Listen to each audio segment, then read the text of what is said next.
નમસ્કાર વિદ્યાર્થી મિત્રો, વર્લ્ડ ઇન બોક્સની યુટ્યુબ ચેનલમાં આપ સૌનું હાર્દિક સ્વાગત છે. દોસ્તો, આપણે દરરોજ યોજનાઓ ભણીએ છીએ, કરંટ અફેર્સ ભણીએ છીએ. એના જ ભાગરૂપે આજે આપણે ખાસ એક મહત્વની યોજના ભણવી છે અને એ યોજના એટલે પ્રધાનમંત્રી મુદ્રા યોજના. હવે તમે પહેલા તેનું નામ જો, પ્રધાનમંત્રી.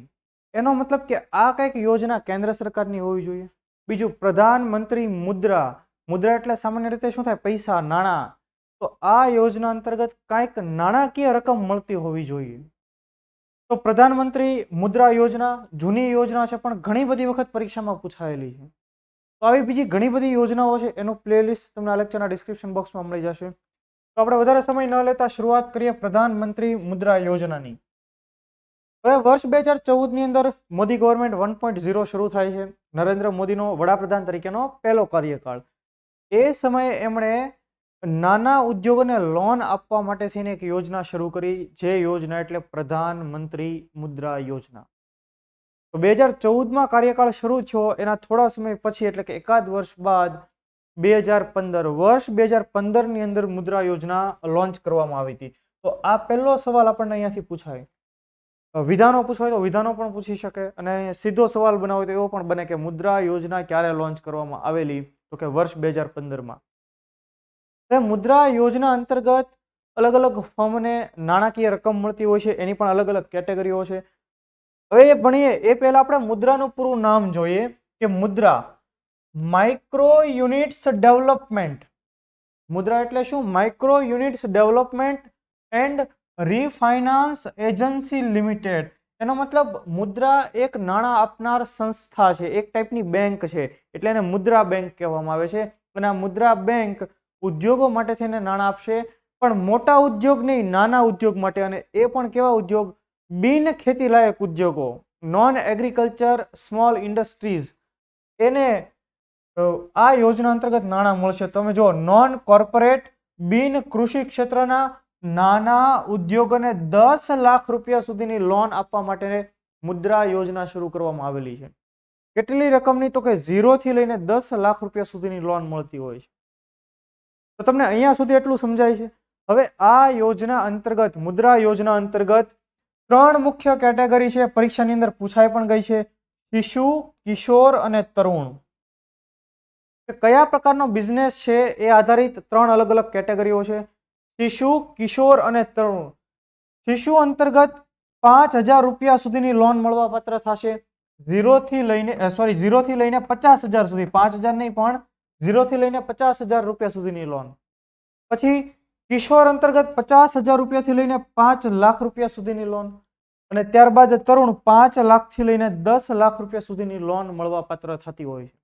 તો શિશુ, કિશોર અને તરુણ, આ 3 અલગ અલગ એની કેટેગરીઓ છે. 0 થી 50,000 સુધીની લોન શિશુ અંતર્ગત, ત્યાર પછી કિશોર અંતર્ગત 50,000 રૂપિયાથી લઈને 5 લાખ સુધી, અને ત્યાર પછી તરુણ અંતર્ગત 5 લાખથી લઈને 10 લાખ સુધી. એટલે અહીંયા લખેલું છે કે 10 લાખ સુધીની લોન મળવા પાત્ર થતી હોય છે. બીજું આમાં ખાસ 1-2 ની અંદર પૂછાઈ શકે, ડિટેલની અંદર સવાલ, કે સરકાર જેટલું પણ ફંડ મુદ્રા યોજના માટે એલોકેટ કરે છે, જેટલું પણ ભંડોળ આપે છે, એમાંથી 40% જેવી રકમ શિશુ લોન માટે વાપરવાની, 35% જેવી રકમ કિશોર લોન માટે વાપરવાની, અને 25% જેવી રકમ તરુણ લોન માટે વાપરવાની થતી હોય છે. જેથી કરીને બિન ખેતીલાયક ક્ષેત્રના જે પણ નાના ઉદ્યોગો છે એને રકમ મળી જાય, એ લોકો પણ પોતાનો કંઈક નાનો ઉદ્યોગ, જે ગૃહ ચલાવતા હોય, ઉદ્યોગ ચલાવતા હોય, એ પણ ડેવલપ કરી શકે, એને આગળ લઈ જઈ શકે. તો આ યોજના તમને એટલી સમજાય છે.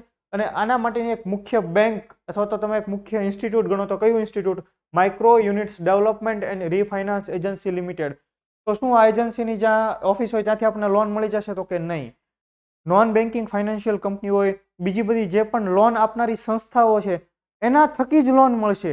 પણ એ બધી સંસ્થાઓને પૈસા કોણ આપશે? તો કે આ મુદ્રા બેંક આપશે. આ મુદ્રા બેંક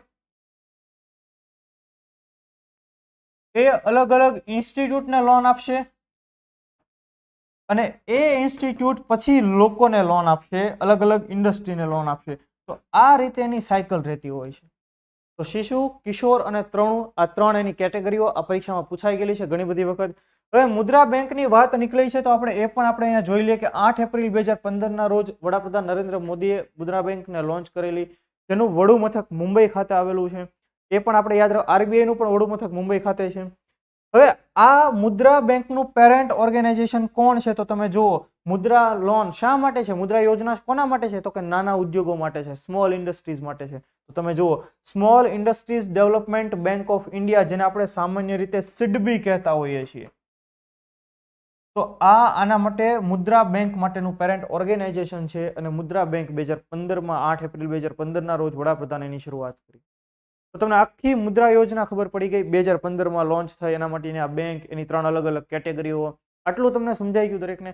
તો જો સીધી સાદી સરળ આખી આ યોજના છે, પરીક્ષામાં ઘણી બધી વખત પૂછાયેલી છે, એટલે આજે આપણે એને કવર કરી લીધી છે. આ સિવાય ઘણા બધા 30થી પણ વધારે યોજનાઓ, એના વિડીયો તમને અપલોડ થઈ ગયેલા છે આ જ ચેનલ પર. એનું પ્લેલિસ્ટ તમને આ લેક્ચરના ડિસ્ક્રિપ્શન બોક્સમાં મળી જશે. એ સિવાય કરંટ અફેર્સનું પ્લેલિસ્ટ પણ તમને આ લેક્ચરના ડિસ્ક્રિપ્શન બોક્સમાં મળી જશે. તો એ લેક્ચર પણ આપણે જોઈ લઈએ. જે લોકો આ લેક્ચર પ્રોપર રીતે જોઈ લેશે ને ખૂબ ફાયદો થવાનો છે અને સીધા સવાલ ત્યાંથી નીકળવાના છે. જો તમને ખરેખર આવા વિડીયો પસંદ આવતા હોય તો ચેનલને સબસ્ક્રાઇબ કરી લો, વિડીયોને લાઇક કરી લો, અને તમે એવું ઈચ્છો કે તમારા સુધી દરેક વિડીયોની નોટિફિકેશન સૌથી પહેલાં પહોંચી જાય તો બેલ આઇકન પર પ્રેસ કરી આપીએ. ફરી પાછા આપણે કંઈક નવા મુદ્દા સાથે, કંઈક નવી યોજના સાથે નેક્સ્ટ લેક્ચરમાં ભેગા થઈશું. ત્યાં સુધી જય હિન્દ, જય ભારત.